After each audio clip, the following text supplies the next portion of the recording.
Levítico capítulo 1.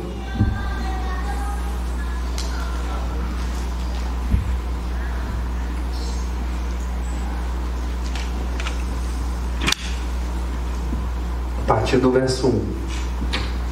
A palavra do Senhor diz assim: chamou o Senhor a Moisés e da tenda da congregação lhe disse: fala aos filhos de Israel e dize-lhes: quando algum de vós trouxer oferta ao Senhor, trareis a vossa oferta de gado, de rebanho ou de gado miúdo.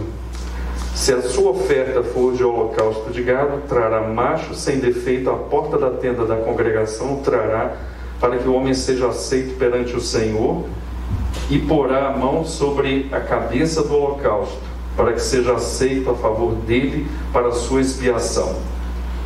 Até o verso 4. Então nós vamos começar aí Levítico amanhã, né?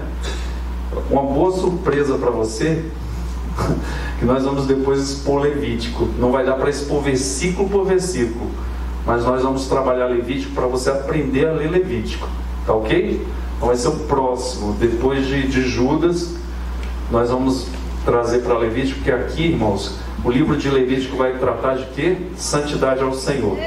Como eu posso ser aceito diante do Senhor?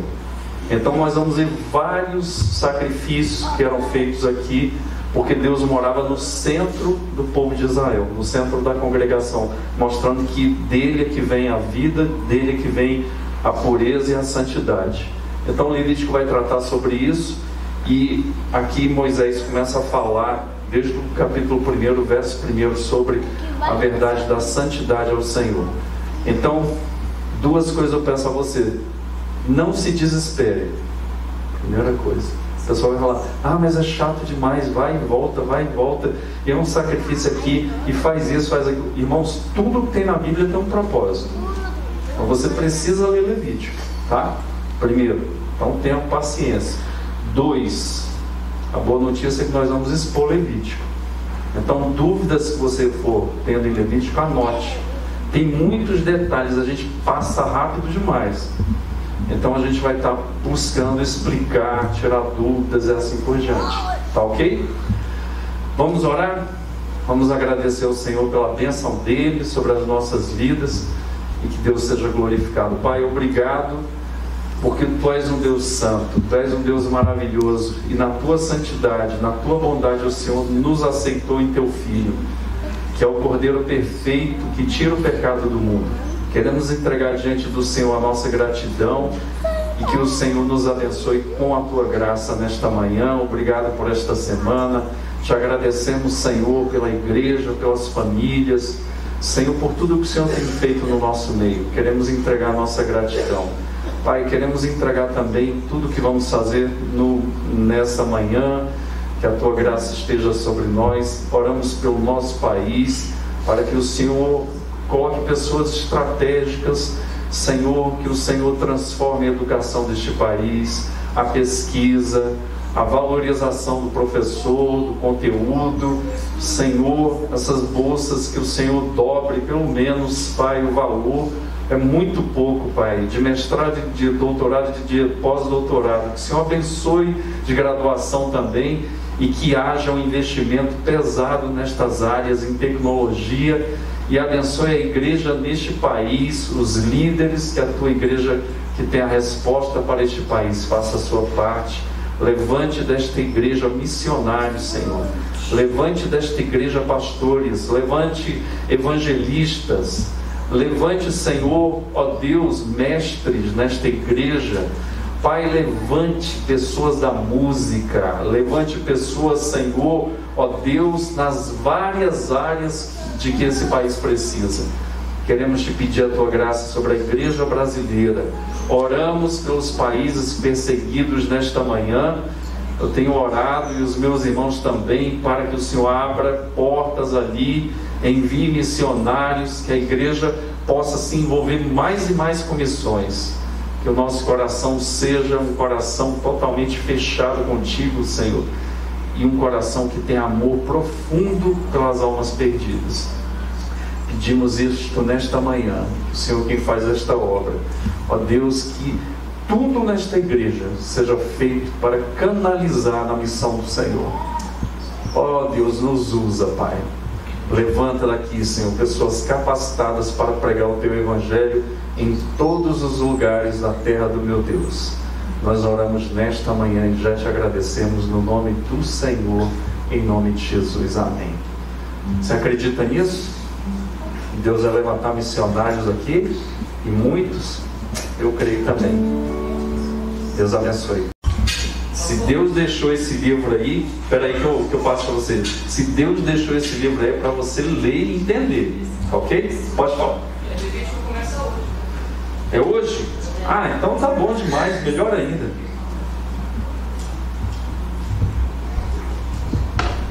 Epístola de Judas.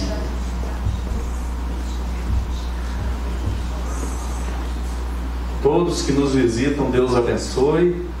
Depois do EBD, nós vamos ter um momento muito especial aqui na igreja, a apresentação do nosso novo irmão aqui, o Samuel. Samuel vai estar sendo apresentado. Vou chegar lá no meu texto.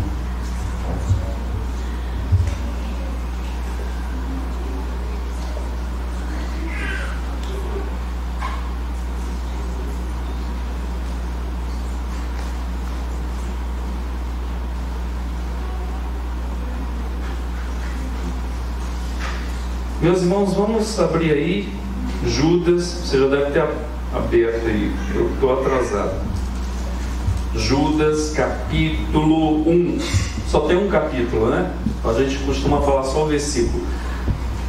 Versos de 1 a 3 nós já chegamos lá. Judas, servo de Jesus Cristo, irmão de Tiago, aos amados em Deus Pai, guardados em Jesus Cristo, a misericórdia, a paz e o amor vos sejam multiplicados. Amados, quando empregava toda a diligência em escrever-vos acerca de nossa comum salvação, foi que me senti obrigado a corresponder-me convosco, exortando-vos a batalhardes diligentemente pela fé que uma vez por todas foi entregue aos santos. Vamos chegar até aí hoje com a graça de Deus e com a ajuda de vocês, ok? Está dando um pouquinho de microfonia, estou sentindo aqui só um pouquinho. Som, joia, beleza. Então, meus irmãos, nós já vimos faltando aqui rapidamente remetente. Possivelmente não vai dar para eu trabalhar. Quem quiser, essas aulas estão todas na internet. Você pode entrar, todas as aulas e pregações nossas estão na internet, você pode acompanhar. Então, rapidamente, o remetente é Judas. Que Judas é esse? Nós temos 6 Judas no Novo Testamento. Então esse Judas possivelmente é um dos irmãos do Senhor, o Senhor Jesus Cristo. Nós vimos também que ele é irmão de Tiago. Temos também 6 Tiagos no Novo Testamento. Que Tiago ele está falando? Possivelmente o irmão do Senhor, que foi também o escritor de uma carta do Novo Testamento. Aliás, é uma carta maravilhosa, que vai falar da prática da vida do crente. Então, nós falamos sobre isso sobejamente. Não temos como provar intratextualmente, não temos. A Bíblia não dá condições para a gente provar. Onde é que nós vamos buscar? Escritos dos pais da igreja. Por exemplo, Clemente de Alexandria, Orígenes, Atanásio, Jerônimo, que foi o que escreveu a Bíblia em latim, a Vulgata, e Agostinho, que é o bispo de Hipona. São o quê? Testemunhos de que quem era esse Tiago e quem era o Judas eram exatamente esse que eu vos falei, irmãos do Senhor. A gente costuma chamar de meio-irmãos. Por quê? Porque eles foram gerados pelo relacionamento de José e de Maria. Mas Jesus não. O nascimento do Senhor é uma coisa espetacular. Aliás, você vai ler o Evangelho de Lucas, que fala mais sobre a infância de Jesus, e é muito bonito, porque ele é construído em cenas. E as cenas, até o chamado de Jesus para o ministério, é o que? Cenas comparativas com João Batista.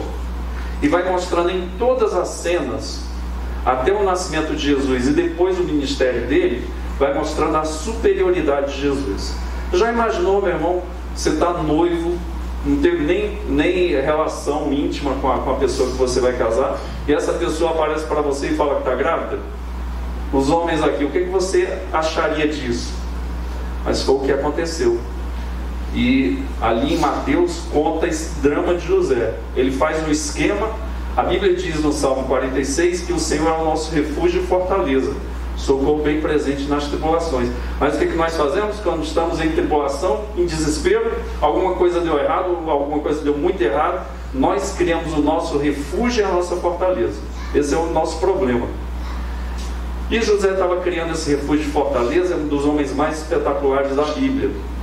E quando ele vai deixar ali a sua cidade, o que está na cabeça dele? Eu não posso contar que Maria está grávida, porque ela vai ser apedrejada. E ele que tinha que ser o primeiro a jogar a pedra. Já imaginou? O que ele faz? Ele faz um plano, refúgio, a gente não faz isso? Vai criando refúgios na nossa cabeça. E ele fala assim, eu vou sair e vão jogar a culpa sobre mim, como se eu tivesse engravidado Maria e partido. E nesse ínter ele tem um sonho. E o anjo Gabriel se revela a ele e fala que foi gerado do Espírito Santo. Já imaginou? Meu irmão, é uma coisa assim espetacular. Então o livro de Lucas é cheio de cenas, mostrando o quê? Que o nascimento de Jesus e depois o ministério de Cristo é um ministério superior de João Batista. Inclusive o nascimento dele. Porque o de João Batista já foi espetacular. Isabel era o quê? Estéril. E ali ela engravidou. Já é um milagre extraordinário. Agora imagine ser gerado pelo Espírito Santo. E Maria pergunta para o anjo Gabriel, como é que vai ser isso? O poder do Altíssimo te envolverá com sua sombra e em ti será gerado um ser que vai ser chamado Filho de Deus. Por quê? Porque vem do Espírito Santo. Então ali foi gerado Jesus Cristo. Então por isso nós falamos que Jesus é meio irmão. Nós estamos aí em Judas, viu? Não Iscariotes, fique tranquilo. Estamos tratando dessa carta importantíssima antes ali do Apocalipse. Os destinatários, irmãos. Então, nós vemos o quê? Quais as características? Tem tudo gravado, se você quiser as outras aulas, está lá na internet. Você pode ver. Os destinatários são o quê? Judeus convertidos. Por quê? Vários assuntos aqui são tratados para o povo judeu. Não é? Nós vimos aqui, por exemplo, falaram sobre Egito, anjos, Sodoma e Gomorra, Arcanjo Miguel, Caim, Balaão, Corá, Enoque, Adão. E também a forma que Judas fala é chamado aqui o gênero literário de oráculo de juízo, ou seja, é como se fosse um sermão profético. Irmãos, outra coisa muito importante, quando a gente fala em profecia na Bíblia, a gente pensa em quê? Predição para o futuro. Pois eu vou dizer, na estatística bíblica, tanto do Antigo como do Novo Testamento, menos de 3% das profecias estão predizendo o futuro. Mais de 95% das profecias são o quê? Profecias de correção. O que Deus falou antes e o que o povo está fazendo de errado, e vem o profeta e chama a atenção. Correção. Por quê? Porque a profecia na sua maior no seu maior número tem a ver com o quê? Correção em relação à aliança de Deus. A palavra melhor para a aliança não é aliança, é pacto. A palavra pacto significa o quê? Cortar. Então todos os compromissos que Deus fez no Antigo Testamento havia o quê? Corte, derramamento de sangue. Então quando fala cortar a aliança, é um sacrifício. Aí você vai ver, por exemplo, em Gênesis capítulo 15, Deus manda Abraão cortar os animais ao meio e houve o derramamento de sangue. E o interessante ali, quando era feito esse pacto, isso aí era feito também em outras etnias lá no Antigo Oriente Próximo. Os dois que fizeram um pacto ali, geralmente era pacto de compra, pacto de relação com família, casamento, de filhos e assim por diante. Eles passavam no meio desses animais cortados e era feito um compromisso. Se você falhar no pacto, que aconteça isso com você, que seja derramado o seu sangue. E ali só Deus passou. Abraão não passa ali. Por quê? Porque Deus sabia que essa aliança não era perfeita, porque o homem ia falhar com ele. Mas aí Deus manda o seu próprio filho. Quem aqui é pai? Cadê o Muhammad? Também não está aí ainda? Você daria o seu filho para morrer por alguém aí da Lava Jato? vamos lá, pelo Marcola, você daria para morrer? Entregar o seu filho?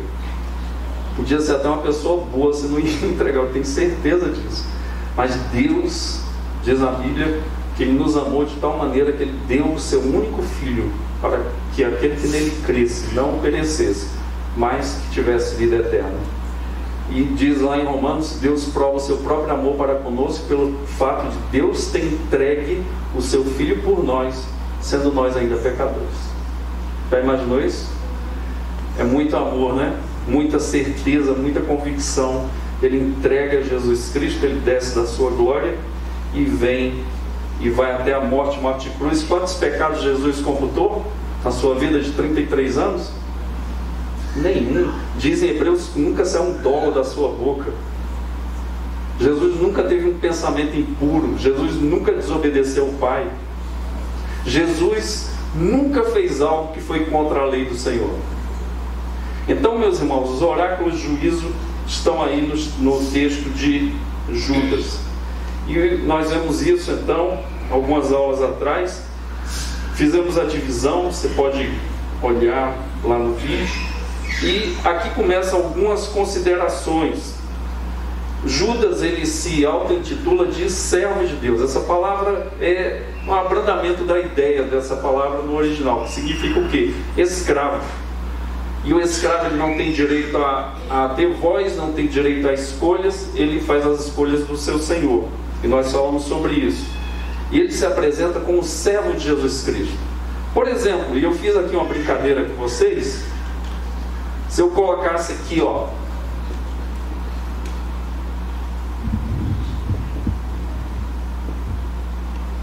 e eu perguntei, quem veio aquele dia não responda, por favor.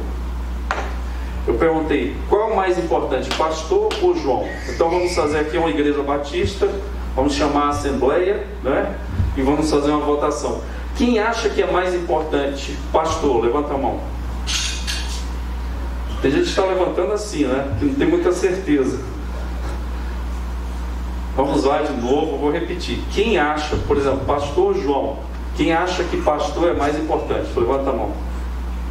Tem gente ainda que está assim, acho que está em dúvida. Há alguns aqui. Quem acha que é João? Levanta a mão. Quem não acha nada? Quem tem raiva de quem acha?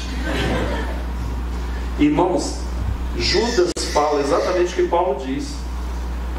Só existe pastor por causa do João. Paulo diz, Paulo, servo de Jesus Cristo, chamado para ser apóstolo. O primeiro título que um filho de Deus tem é filho de Deus. Profundo isso, né? Primeiro título e mais importante, e é um título espetacular, filho de Deus. Depois vem o chamado para o ministério de Deus. E nessas duas acepções nós temos o que? A palavra servo. É o que? Filho de Deus, escravo de Jesus Cristo, e somos chamados também para desempenhar uma tarefa. Tem gente que vai ser chamado para ser pastor. Tem gente que vai ser chamado para ser da música. Tem gente que vai ser chamado para ser médico. Tem gente que vai ser chamado para ser engenheiro. Tem gente que vai ser chamado para fazer a obra de Deus em diversas partes. Ontem nós estávamos aqui com um missionário que está indo de novo para a África. É interessante. Cada um tem o seu lugar no corpo. Porque nós somos servos de Jesus Cristo. Somos filhos dele e chamados para desempenhar uma tarefa. E quando nós desempenhamos essa tarefa, nós gastamos tempo, dinheiro, energia, porque a gente tem prazer em fazer aquilo. E isso é maravilhoso. Judas está se auto-intitulando como servo de Jesus Cristo. Ou seja, ele está debaixo da autoridade do Senhor, ele é filho de Deus e ele foi chamado para desempenhar uma obra. E aqui ele vai falar, por exemplo, chamado, você vai se dirigir àquela igreja destinatária e fala de chamado. Fala também, irmãos, de amados no Senhor. Aqui eu quero só dar uma palavrinha. Por exemplo, a palavra amado significa o quê? Você recebe um privilégio do Senhor para cuidar, prover e proteger. Isso pode ser uma pessoa ou pode ser alguma coisa que Deus te dá. A palavra no original do Antigo Testamento no hebraico fala exatamente sobre isso. Você tem o privilégio de receber do Senhor alguém ou alguma coisa, e você vai prover e proteger para essa coisa ou para esse alguém. E o Judas, ele fala sobre isso, que eles são amados do Senhor porque Deus, ele considerou, não por causa de nós, mas por causa dele, do Filho dele. Ele nos considerou o quê? Privilégios para ele. E ele nos toma, nos protege e nos provê tudo de que precisamos. Por exemplo, você tomou café da manhã hoje? Porque tem gente que fica em jejum no domingo, ótimo. Mas você poderia ter tomado o café da manhã? Se você não tomou, ou se você tomou café da manhã, você vai almoçar daqui a pouco? Vai almoçar. À noite você vai comer alguma coisa? Vai, não vai? Você está com calçado no pé? Você está com roupa? Talvez você chegou aqui de carro. Só te lembrando uma coisa, 60 milhões de brasileiros não têm as 3 refeições e às vezes não tem roupa para vestir. 60 milhões de brasileiros. No Oriente, na Ásia, tem países que a pessoa vai calçar o primeiro sapato com 11 anos de idade. Até 11 anos a pessoa passa descalça, porque não tem sapato. E não sei se você já ouviu falar, tem uma marca de sapato americana chamada Tom Shoes. Já ouviu falar? Alguém ouviu falar dessa marca? Se não ouviu falar, vai ouvir falar agora. O Tom, que é o quê? Um americano que veio fazer missões na Argentina. E um amigo dele juntou um caminhão de sapatos para levar para a Ásia. Crianças, jovens, adolescentes que não tinham sapato. E ele ficou comovido com aquilo, e ele, um empreendedor, ele pensou, tem que fazer alguma coisa grande, em nível mundial. E ele criou uma marca de sapatos, Tom Shoes. Qual é a política da fábrica de sapato dele? Você compra um sapato e a gente doa um lá para a Ásia. E ele criou, em nível mundial, o Dia do Descalço. É muito legal. Nos Estados Unidos, já está pegando no mundo isso aí, tem um dia, eu não sei o dia aqui, eu não lembro, e aí você vê assim, o cara entrando, um alto executivo de uma empresa, todo de terno e descalço. Aí vai um servo do Senhor, vai lá, aí pergunta, mas por que você está descalço? Ele conta a história todinha, a pessoa se envolve na causa. Entende? Ele teve essa ideia e ele já distribuiu milhões de pares de sapato para essas crianças. Dá para entender? Deus, ele nos achou abandonados espiritualmente. Efésios 2, de 1 a 3 fala sobre o nosso retrato terrível. Perdidos em nossos delitos e pecados, longe das alianças do Senhor, e uma coisa muito ruim, filhos da ira de Deus. Já imaginou? Deus está irado com a gente?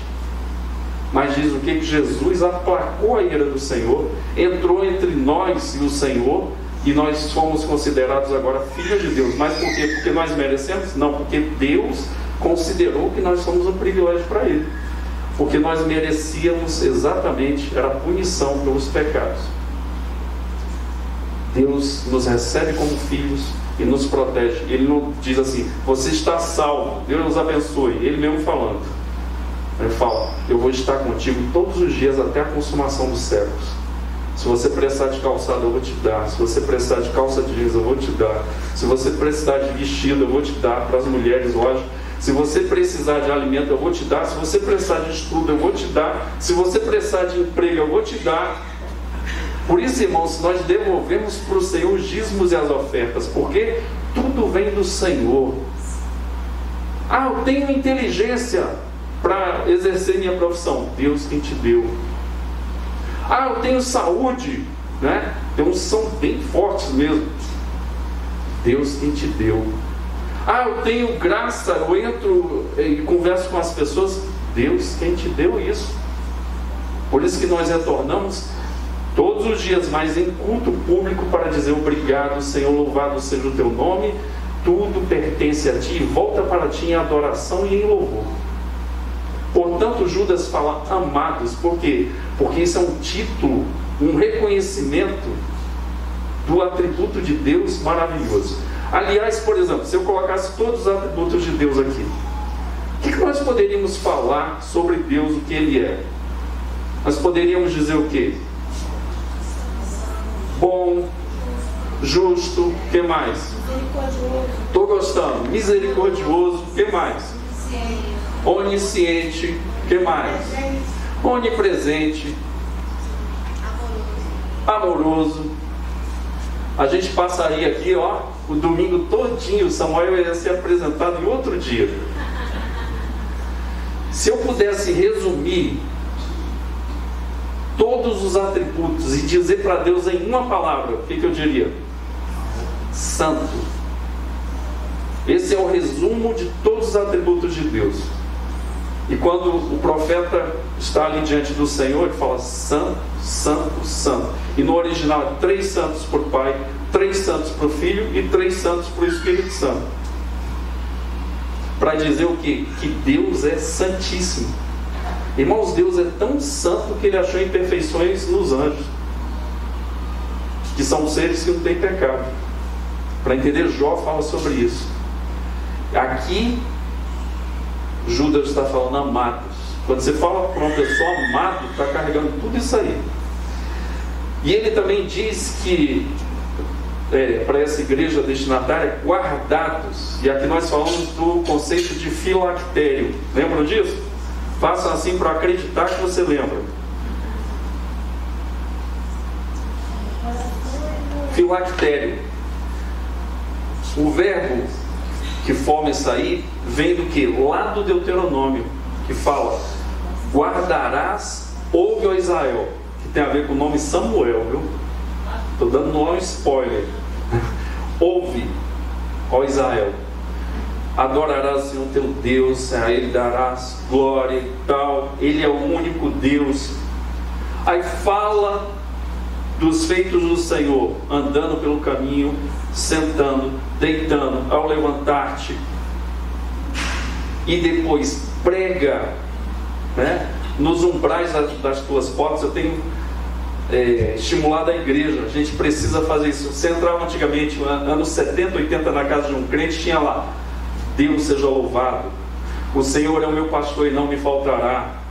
Eleva os olhos para os montes, de onde me virá o socorro? Meu socorro vem do Senhor que fez os céus e a terra.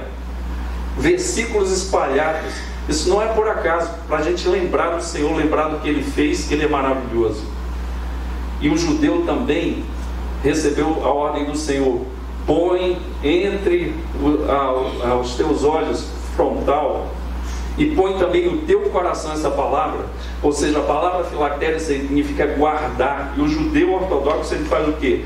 Caixinhas de couro com 4 porções das escrituras falando desses textos, tanto em Deuteronômio como em Êxodo, e põe lá e fecha, e depois amarra aqui com as franjas no braço esquerdo, perto do coração, onde vem as motivações, e na testa, para simbolizar os pensamentos, sejam cheios desse texto o tempo todo. Aí você vai na casa de um judeu, tem o que?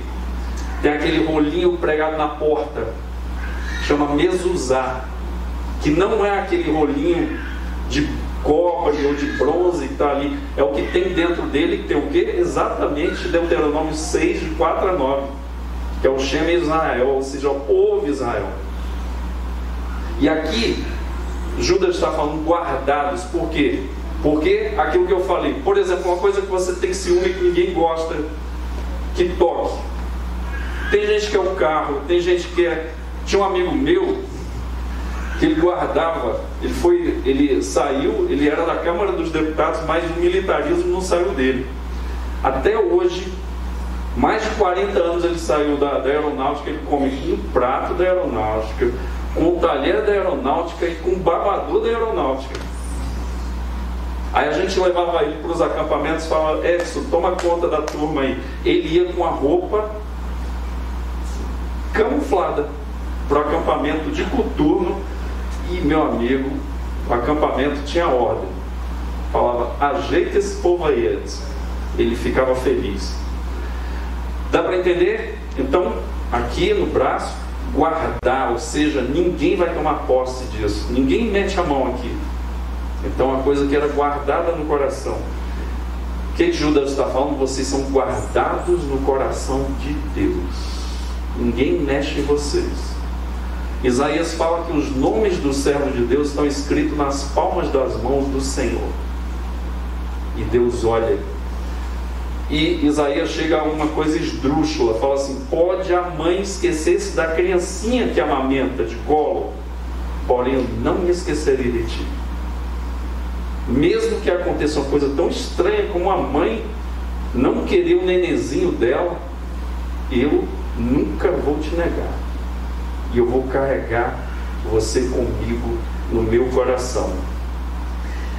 Vamos passar para outra parte. Verso 2 fala o que Judas deseja aos destinatários aqui. Primeiro, misericórdia. Falamos aqui que é um favor imerecido de Deus, a graça. E a misericórdia é o quê? Você sentir com o outro o que ele está sentindo. Por exemplo, quem é a pessoa mais fácil para falar para um drogado de Deus?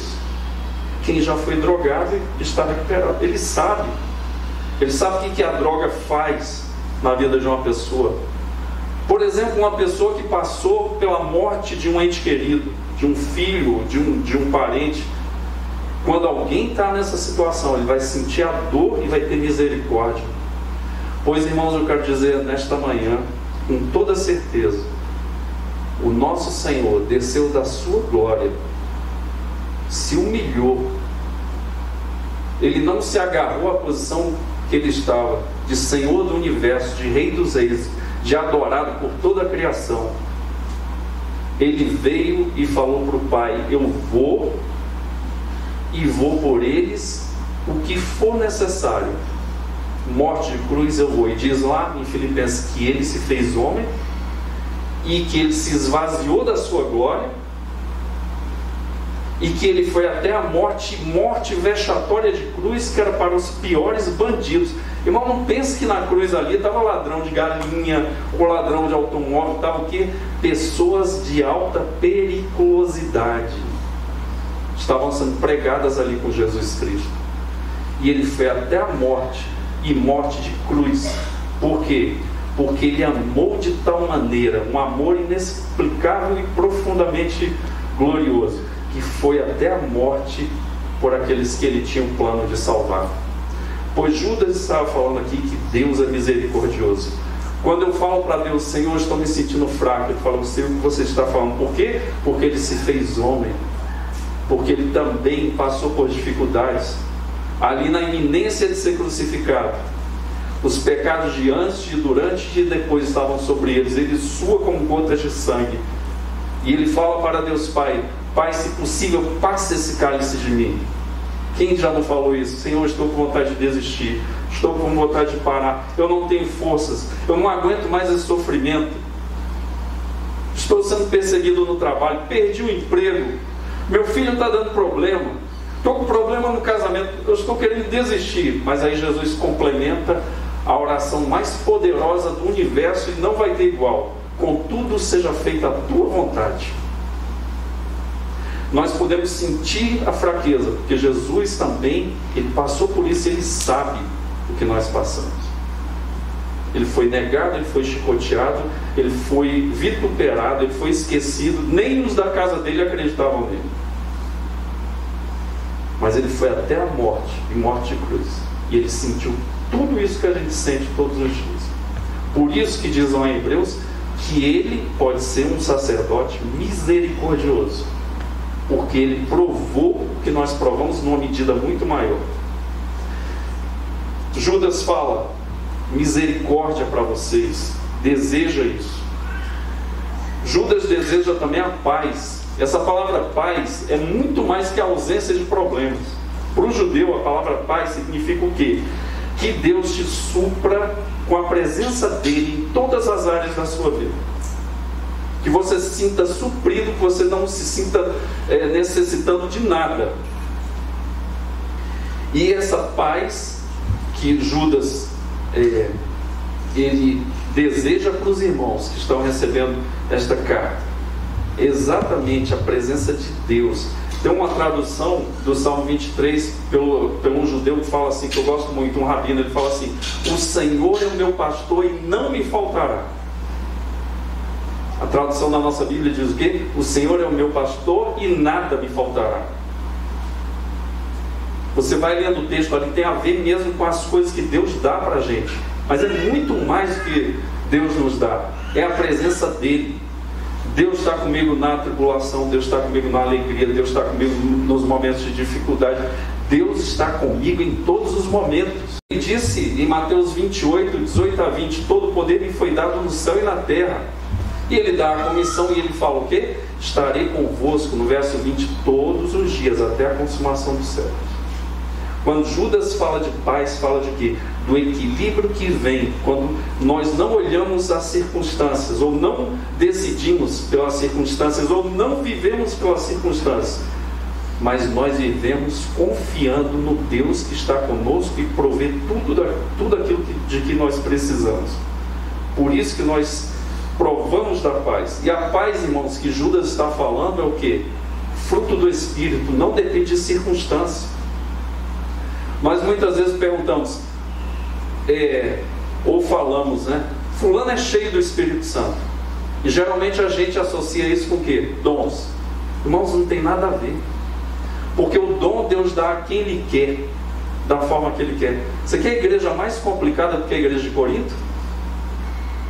Igreja quadripartida, tinha um partido que era de quem? De Paulo, outro partido de Cefas, outro partido de Apolo e outros que eram mais espirituais, duvido muito, que era de Jesus. 4 partidos na mesma igreja. No momento da ceia, que mostrava a união em torno do sacrifício de Cristo, tinha o que? Divisão. Pessoas ricas que esqueciam dos pobres, pobres que não tinham direito, que eram escanteados. Por quê? Por causa da divisão que tinha no coração dessas pessoas. A igreja totalmente o quê? Dividida, mas cheia de dons.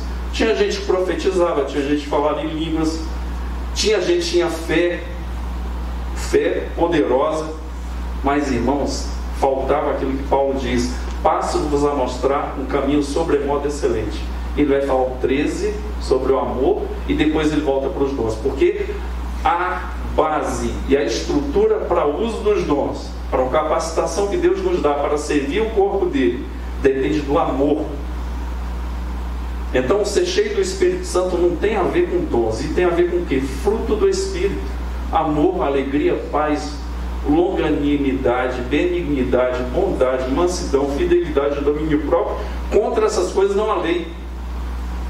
A marca da nossa espiritualidade passa também por termos paz. Como é que eu sei que eu estou crescendo no Senhor? Dentro desse quesito paz, como eu passo no meio das tribulações, das dificuldades e adversidades do dia a dia. Eu vou me desesperando logo, eu vou brigando com as pessoas, aí a pessoa ainda diz assim: eu estou sem paz, estou passando por um problema e estou em TPM. Já imaginou? Porque tem mulher que está em TPM e em TDM, né? Tensão pré-menstrual, tensão durante a menstruação e tensão pós-menstrual. Então está em TPM o tempo todinho, né? Imagine como eu vou reagir a isso. O crescimento é quando eu busco entregar ao Senhor o meu fardo e as minhas dificuldades.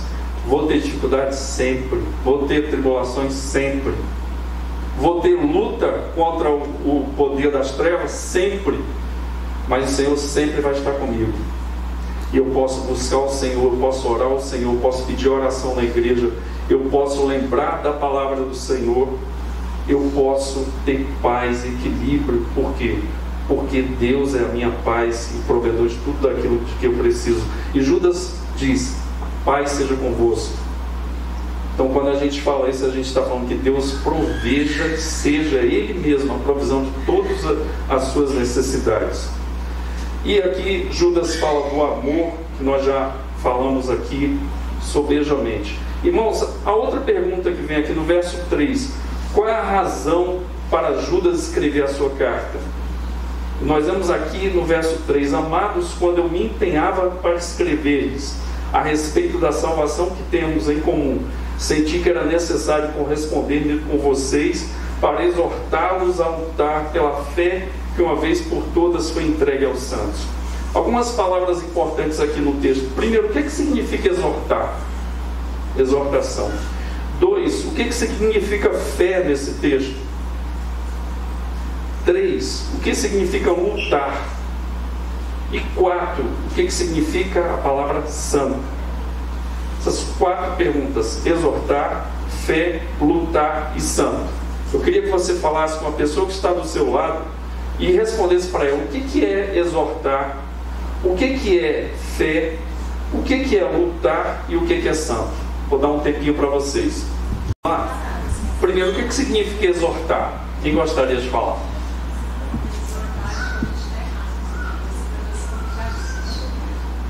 Corrigir, né? Animar, né? Incentivar a fazer algo. Animar, né? Que mais? Alguém gostaria de falar?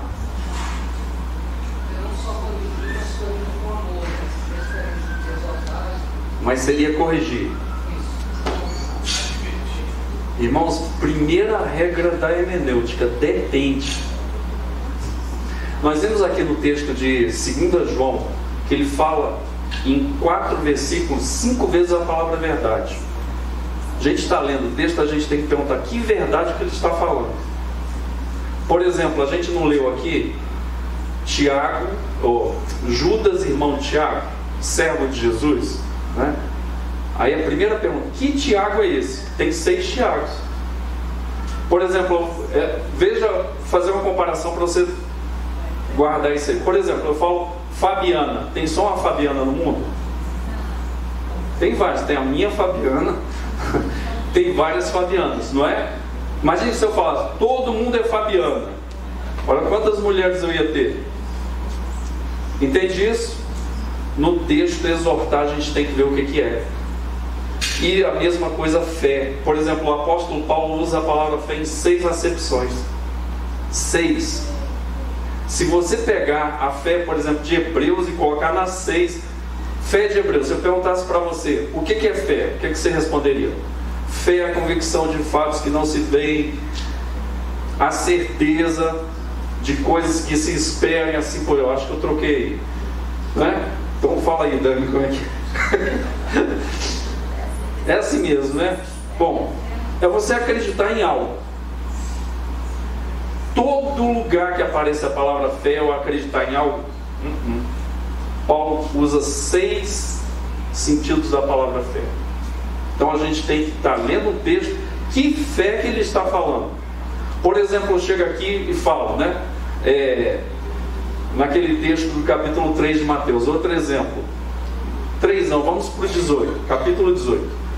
Eu chego assim e falo com a Dani: Dani, eu estou aqui com um pedido humilde para fazer para o Senhor.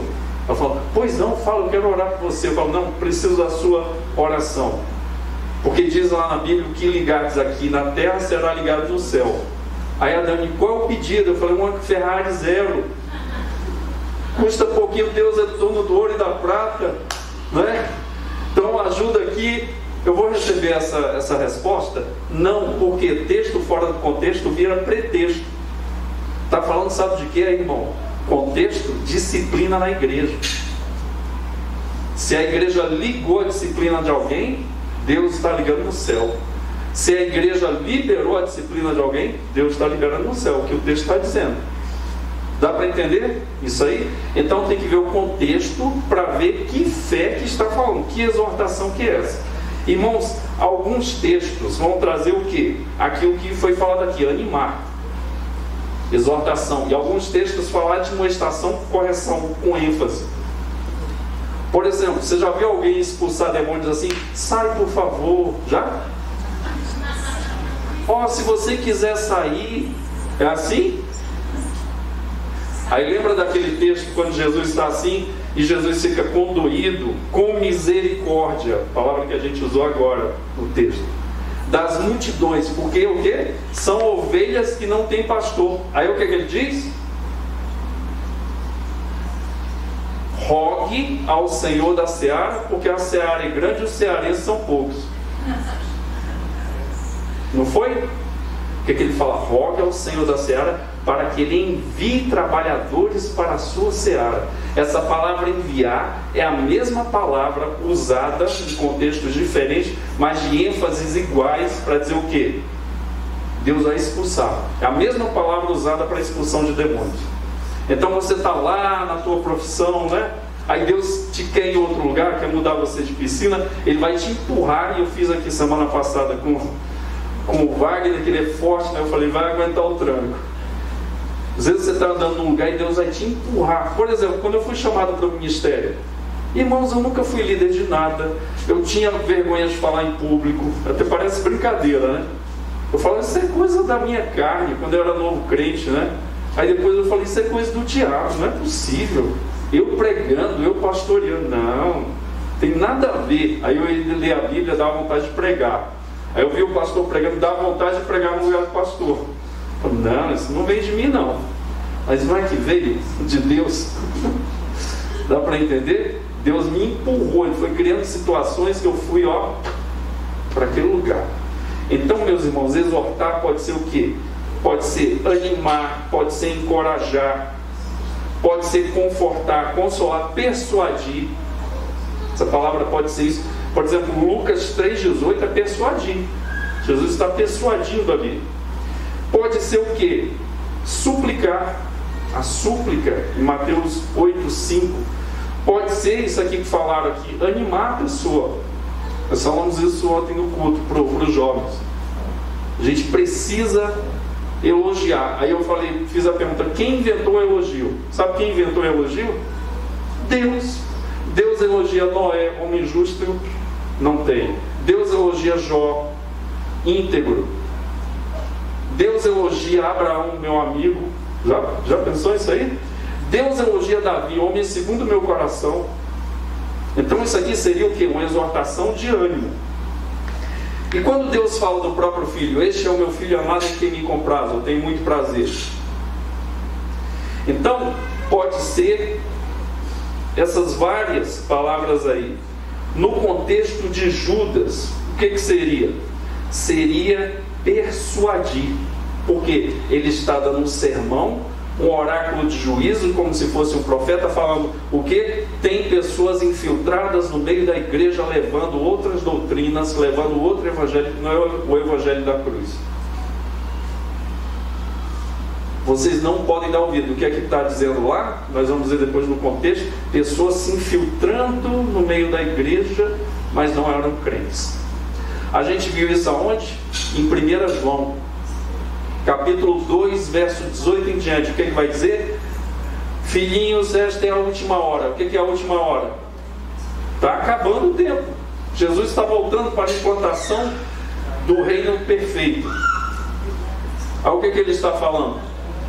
O que caracteriza a última hora? Falsos mestres. E ele usa a palavra anticristos. Olha só.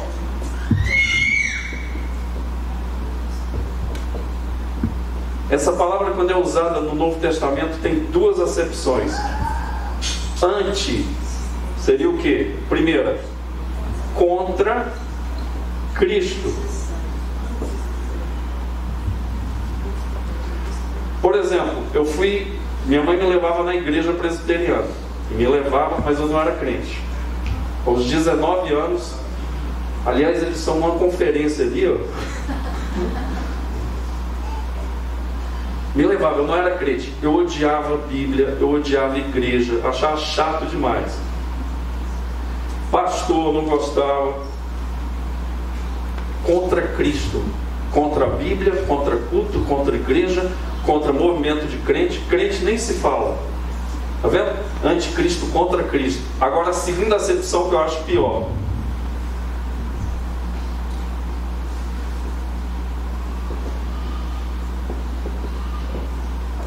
Irmãos, a gente tem que fugir disso. No lugar de Cristo. Isso não é só com o pastor, não. Tem igreja que Jesus já saiu há muito tempo. O pastor é que está no lugar de Cristo. O pastor que é adorado. O pastor que é idolatrado. Mas isso pode ser qualquer pessoa. Porque a palavra idolatria significa o quê? Colocar algo ou alguém no lugar de Deus no nosso coração. Às vezes não tem uma imagem física, mas a imagem está dentro do coração. Pois o único que é suficiente para nós é Deus. Irmãos, eu estou falando de um amor profundo, por exemplo, de um pai para um filho, amor de um cônjuge pelo outro. Mas Deus não troca a sua glória com ninguém. Quando a gente fala de anticristo, aqui que está o perigo maior. Porque a pessoa que é a glória de Cristo, quer sentar no trono de Cristo, a pessoa quer mandar na igreja, no caso da igreja, a pessoa pensa que é o Deus no trabalho dela, a pessoa pensa que é o Deus na casa dela, a pessoa pensa que é insubstituível. Todos nós vamos para o mesmo lugar, e pela misericórdia de Deus, Ele vai nos livrar do inferno. Meus irmãos, quando Cristo fez a obra, Ele já fez uma coisa muito grande. Qual é o nosso problema? O pecado. Cristo, quando nos justificou, porque nós temos justiça própria, não, nós temos a justiça do Senhor. Ele nos livrou da condenação do pecado, está lá em Efésios. Nós estamos livres do inferno. E a pessoa fala, nossa, o inferno é ruim demais, é terrível, mas tem uma coisa pior que Apocalipse 20 fala, que o inferno e o diabo vão ser lançados no lago que arde com fogo e enxofre, a saber, a segunda morte. Tem coisa pior. O inferno é só antessala, só a sucursal do último ponto. Sofrimento, escuridão, trevas e presença satânica. Já imaginou? Pois Deus em Cristo, pelo sangue dele, que nós não merecemos, Ele nos considerou privilégio para Ele. Eu não sei explicar isso, mas nele nós temos acesso ao novo e vivo caminho pelo sangue de Jesus. No Antigo Testamento, 3 partes no tabernáculo para mostrar a seletividade da santidade do Senhor, que nós vamos ler em Levítico nesses dias. Primeiro ato, entrava o quê? O povo para fazer o sacrifício e os sacerdotes e os levitas. Na segunda parte tinha o que? O santo lugar, só entravam os sacerdotes. Então, Arão e os seus filhos.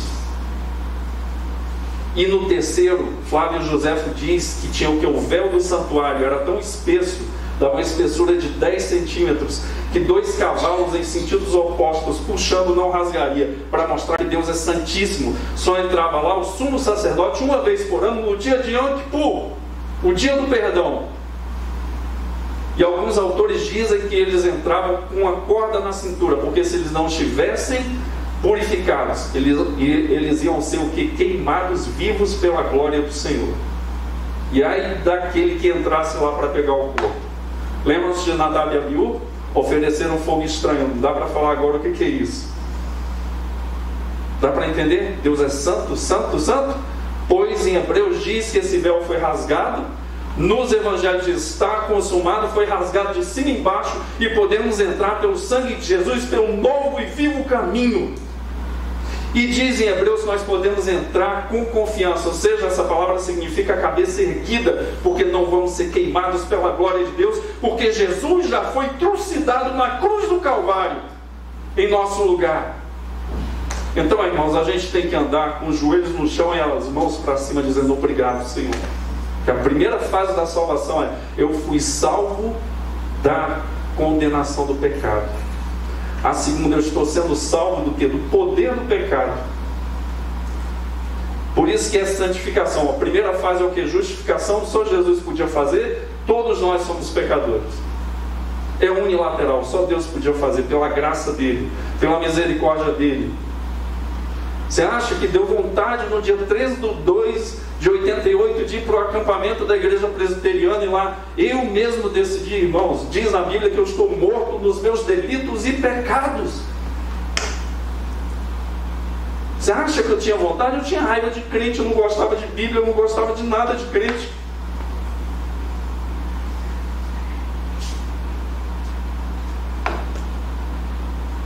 Você acha que eu fui lá? Hoje deu vontade de me converter. o Espírito que foi me levando, foi me convencendo do pecado, da justiça e do juízo. E ali, irmãos, eu não entendi a cruz. Eu falo, eu não entendo o que é essa cruz. Eu tinha pena de Jesus. E ali, questão de fração de segundos, Deus mostrou que aquele homem estava pregado lá pelos meus pecados. E se tivesse só eu como pecador, seria suficiente para ele ser pregado naquela cruz.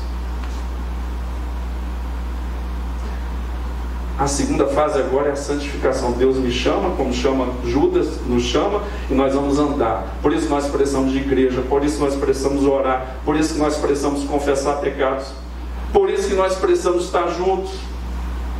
Que é a fase de quê? Eu estou sendo livre do poder do pecado. E a terceira, que é o quê?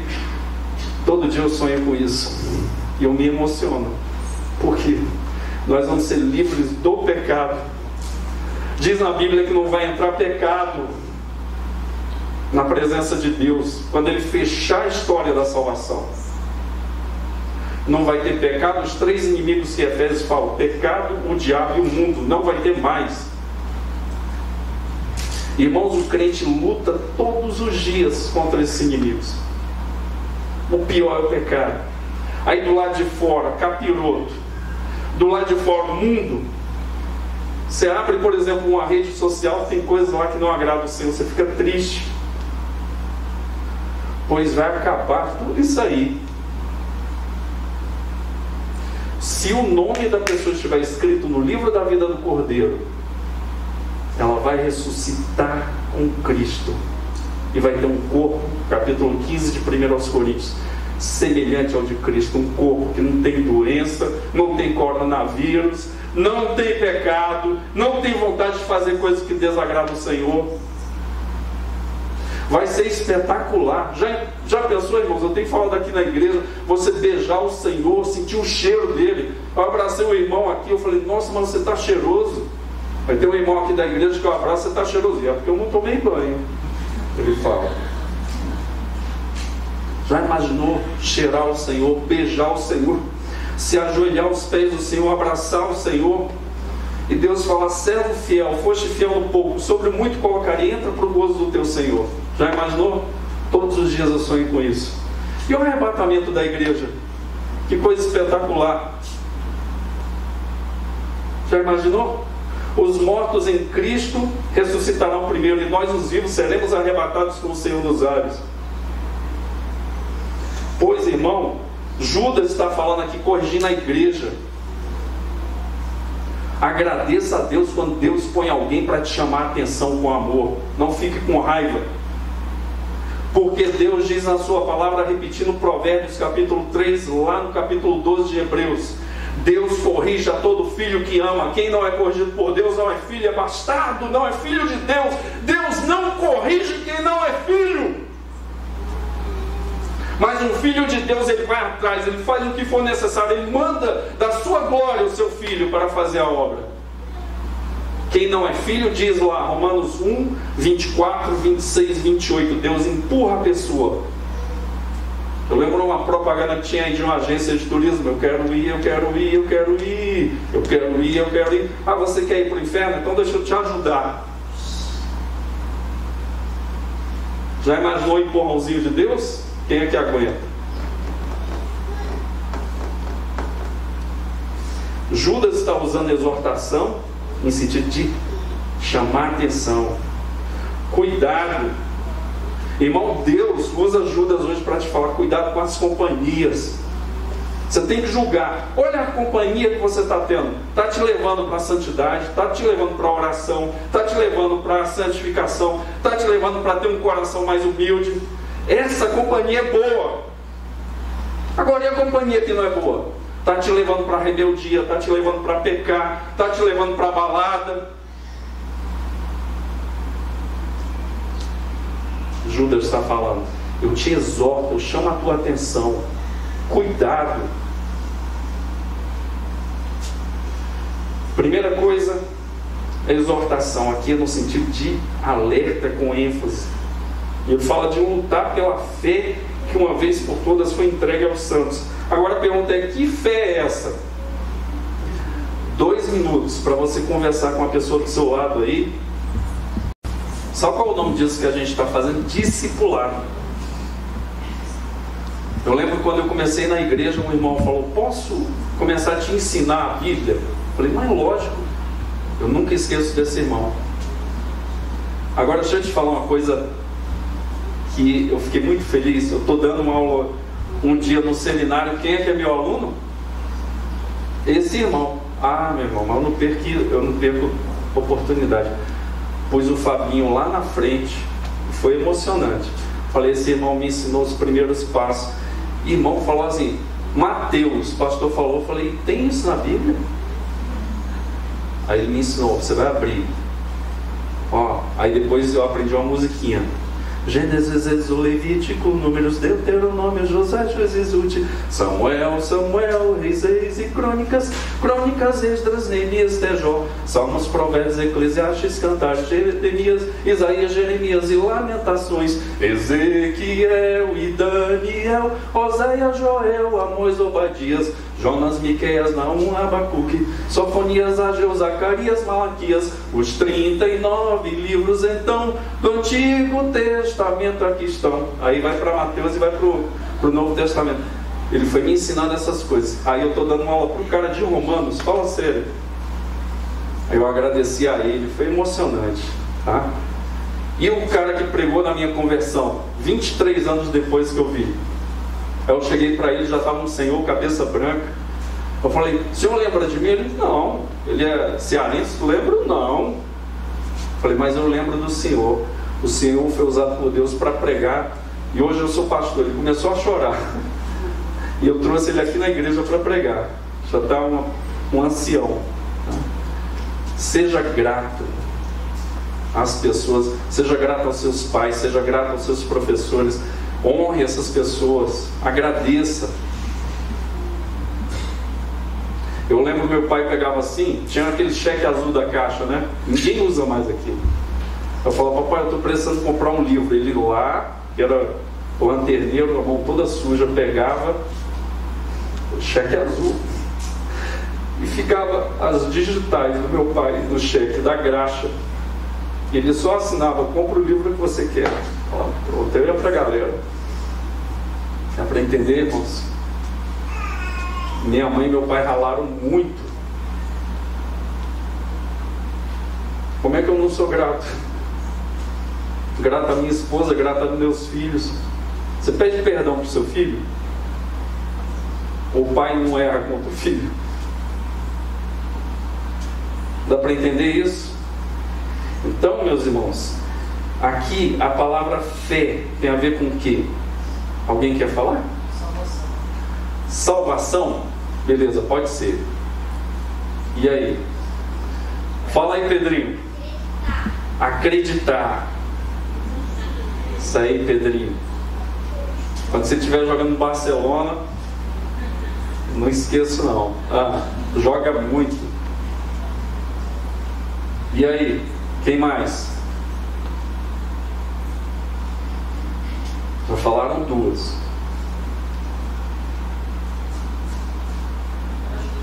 Hã? Para mim, crer uma coisa que a gente não vê como está na Bíblia. Se a gente crê, vamos buscar, Deus se transforma em monte, né? Sim. Ter fé. Deus vai dar para a gente, antes da gente ganhar, para acreditar. Sim, pode ser também. Tudo pode ser. Fazemos qualquer negócio. Tá? Vamos lá então, por causa do tempo. Irmãos, algumas coisas que a fé pode ser, que vocês falam. Por exemplo, o ato de crer. Como é que eu vou crer em Deus? Diz lá o que em Efésios 2, 8 a 10. Pela graça sois salvos mediante a fé, se não vem de vós, é dom de Deus, presente de Deus, a fé, para quem crê na salvação. Você está vendo que até a fé que a gente tem em Deus, Ele é que dá. Portanto, quando você fala assim, eu me converti, está errado. É Deus quem te converteu. Você recebeu a palavra do Senhor e Deus agiu no teu coração, te deu condições de você aceitar o Evangelho. Pode ser isso. É interessante que os reformadores falavam que Não é um ditado muito interessante, dizendo assim, que a salvação é apenas pela fé, mas não por uma fé que está sozinha, porque tem que ter obras. Você sabia que a palavra crer em Deus significa você crer e se deslocar? Por isso que não existe crente incrédulo. O que eu quero dizer com isso? Quando a gente creu em Jesus, a gente foi em direção a Ele. Tem isso aí no original. Então você se desloca. Por isso que a gente se torna discípulo de Cristo, imitador, aluno, seguidor. Por isso que não existe a pessoa, Jesus está andando, a pessoa está indo para outro lugar. Você nunca foi crente. Gente, ó, a pessoa que não é crente não gosta de igreja. Tem gente que não gosta. Ai, domingo de manhã eu vou para a igreja, eu queria ir para o clube. Cuidado. Aí chega domingo à noite, ai, o Faustão está tão bom. Eu não sei o que a pessoa vê de bom, mas tem coisa boa também. Ai, eu tenho que ir para a igreja, um fardo. Cuidado, irmão, já fui assim. Meu irmão, procura uma moça crente para você casar. Procura um rapaz crente. Que era uma pessoa mais esperta. Até parece, né? Que crente, a pessoa se converteu, foi sepultado o cérebro dela. Quem falava isso era o John Stott. Crente não sepultou o cérebro. Cuidado com isso. Não gosta de Bíblia. Eu não gosto de Bíblia. Eu não acredito na Bíblia. Cara, tu não é crente, meu irmão. Você nunca viu a Jesus. Você não se encontrou com o Senhor. Porque quem se encontra com Jesus é transformado. E é internamente. E vai colocando em ordem. Você já viu uma casa totalmente virada, detonada, que chega o pessoal para fazer aquelas mudanças lá do Luciano Huck, aí vai mudando. Gente, quando termina a casa, você fala, nem parece aquela casa. É isso que acontece na vida do crente. Agora demora, vai mudando, vai transformando. Então pode ser esse ato de crer, gera obras. Quem é salvo pratica obras de salvação. Outra coisa que pode ser conjunto de doutrinas.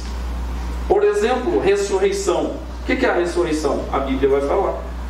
Quem é Deus Pai? Deus Pai é esse aqui. A Bíblia diz, em inúmeros versículos. Isso aqui você estuda na teologia sistemática, por assuntos. Fé, Pai, Filho, Espírito Santo. Por exemplo, crente, todo crente gosta disso, meu irmão. Escatologia, não gosta? O que vai acontecer no final? A gente às vezes está falando de um assunto que não tem nada a ver, vem perguntou de Apocalipse, de escatologia. Aí sempre me faz essa pergunta: e quem morreu antes de Jesus, como é que é salvo? Aí fala: e se o índio da tribo tal, como é que ele vai se converter? Se ele não ouvir a palavra? Aí vai terminar em Apocalipse. Pode ser o que? O conjunto de doutrinas. Paulo fala aos crentes de Corinto, por exemplo, mantenha-se firme nas doutrinas, na fé. Pode ser também aqui fidelidade ou confiabilidade. A pessoa que é fiel, também a mesma palavra. Você tem fé numa pessoa assim? Confiável. Irmão, cuidado aí, viu? Chegou o momento de dar. Aí o imposto de renda, tem crente que gosta de dar um nozinho, viu? Ser confiável também pode ser isso. Pode ser a vida cristã também. Nesse contexto aqui, tudo indica o quê? Que ele fala para lutar. Ele diz aqui no texto, né? Para nós lutarmos porque pela fé. Então, possivelmente um conjunto de doutrinas. Porque esses que estavam se infiltrando estavam falando coisas que não são.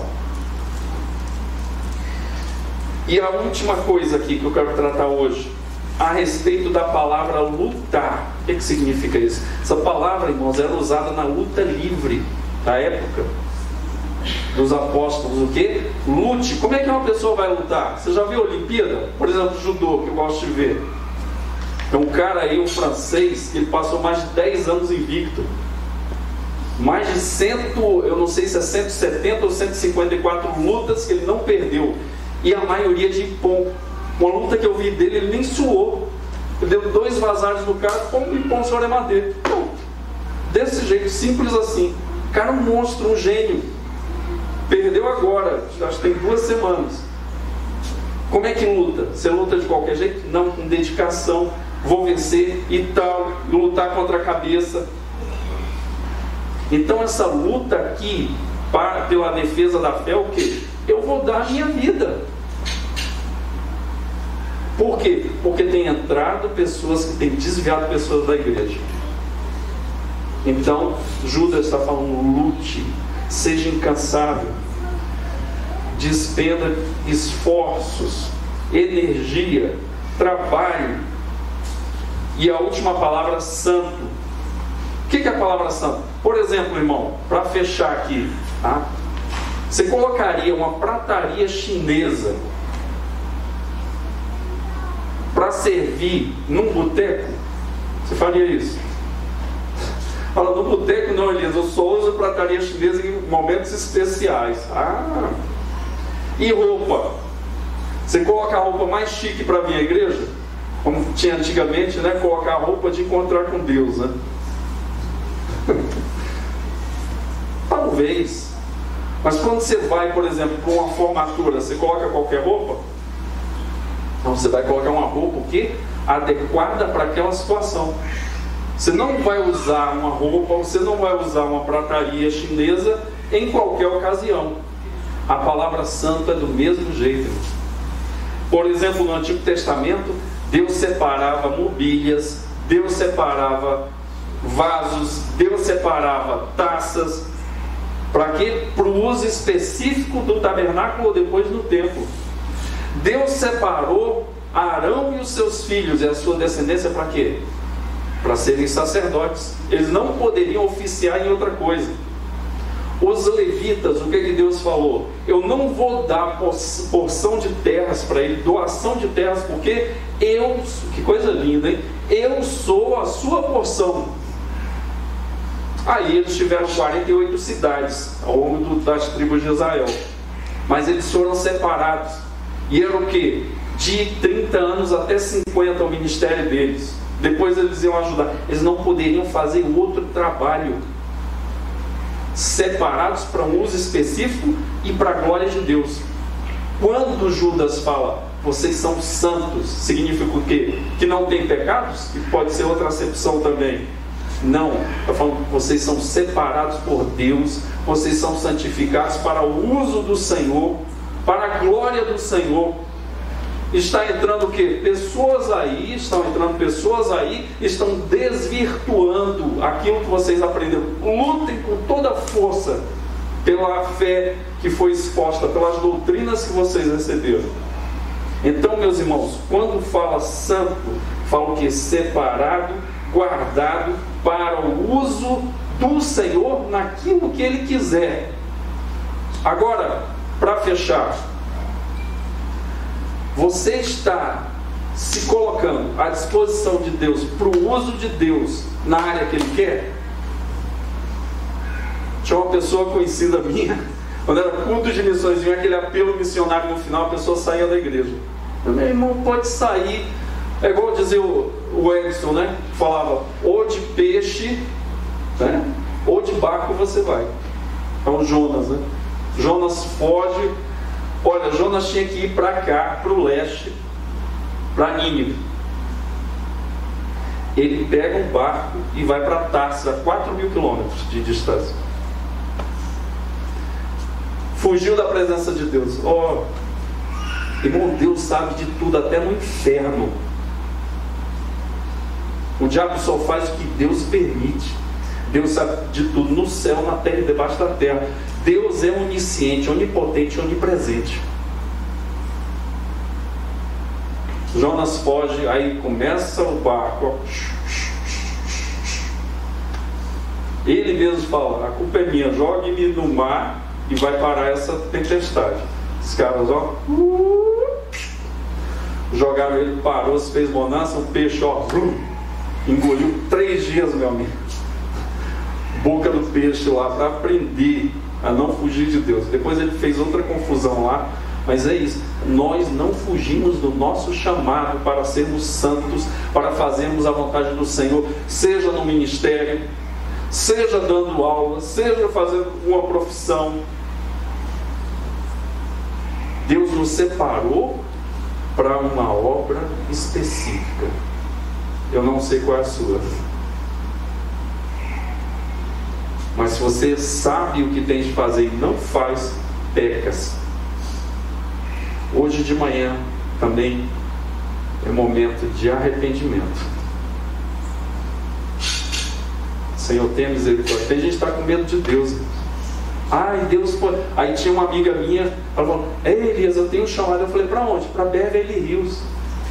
Eu falei: que legal. Lá precisa também de missionário. Não tinha chamado nada. Para onde Deus te enviar, Ele te separou. Pode ser lá no Iraque. Se você foi chamado para o Iraque, Deus, o todo grande eu sou, vai te usar, vai te guardar, vai te proteger. E se você vier a ser morto, vai ser para a glória do Senhor. Irmãos, Guilherme Cari, pai das missões modernas, era um sapateiro pastor. E ele colocava um mapa mundi ali no seu quiosque. E ele tinha um chamado para ir para a Índia. Todos os dias ele intercedia: Senhor, que dia o Senhor vai me mandar para a Índia? Que dia? E depois ele foi, fez uma obra espetacular. Até hoje tem vestígios da obra de Cari. E num dos momentos que ele orava, ele ficava indignado com a igreja, que a igreja não se movimentava. E ele falava assim, indignado, dando um murro no chão: Senhor, envia mais 10 como eu sou, que nós vamos salvar o mundo todinho. Dá para entender? Meus irmãos, Deus nos chama hoje, veja, de amados. Deus nos chama de guardados nele. Deus nos chama de vocacionados nele. Deus nos dá a sua misericórdia, nos tem dado também a paz, o amor, e Deus também nos chama para sermos dirigentes e lutarmos pela nossa fé, e também para nós fazermos a obra e sermos fiéis ao Senhor e santificados no Senhor. Que Deus nos abençoe. Como diz o outro, a melhor coisa que tem é estar no centro da vontade de Deus, aonde for. Quando Deus chamou Abraão, Ele falou: "Se tu uma bênção", a bênção está sobre o servo do Senhor. Vamos orar. Deus, muito obrigado nesta manhã. O Senhor nos dá a graça de podermos mexer nesse texto que tem quase 2000 anos, Senhor, mas é um texto que se renova, porque é viva a Tua palavra. A Tua palavra se renova a cada dia. As Tuas misericórdias se renovam a cada manhã nas nossas vidas. Nós queremos, Senhor, Te adorar nesta manhã e Te pedir, Senhor, perdoa os nossos pecados quando, Senhor, estamos, ó Pai, deixando de colocar a confiança no Senhor e temos andado, Senhor, atribulados, Senhor, sendo consumidos pelas tribulações, pelas dificuldades. Senhor, tenha misericórdia de nós quando nós não lutamos pela fé que o Senhor nos deu, pelo conjunto de ensinos que o Senhor nos deu. Senhor, nos perdoe, Senhor, porque às vezes sabemos que temos um chamado específico do Senhor na Tua casa e não vamos, e não temos ido. Senhor, nos perdoa quando saímos da igreja e vamos para a balada, Senhor. Senhor, quando enganamos em casa, quando mentimos. Senhor, quando somos estúpidos com o nosso cônjuge, quando somos mentirosos no serviço, Senhor. Deus, tenha misericórdia de nós, porque o Senhor nos chamou, ó Deus, e nos santificou e nos deu o título de filhos para glorificarmos o Senhor, para andarmos, ó Deus, em unidade contigo e fazendo a Tua obra com alegria e com retidão, para que todos vejam as nossas boas obras e glorifiquem ao Pai Celestial. Nesta manhã, Senhor, queremos entregar o nosso coração, de onde procedem as saídas da vida, e o Senhor disse que nós devemos guardar sobre tudo. Que o Senhor guarde no nosso coração essa palavra, e que possamos, Senhor, ó Deus, agir confiantes no Senhor e fazendo a tua vontade, porque o Senhor cuida de nós. Nesta manhã queremos te adorar e queremos entregar o nosso pedido. Continua nos abençoando, Senhor. Continua nos dando a tua graça, a tua misericórdia. Nós oramos, Senhor, ó Deus, em Cristo. Amém.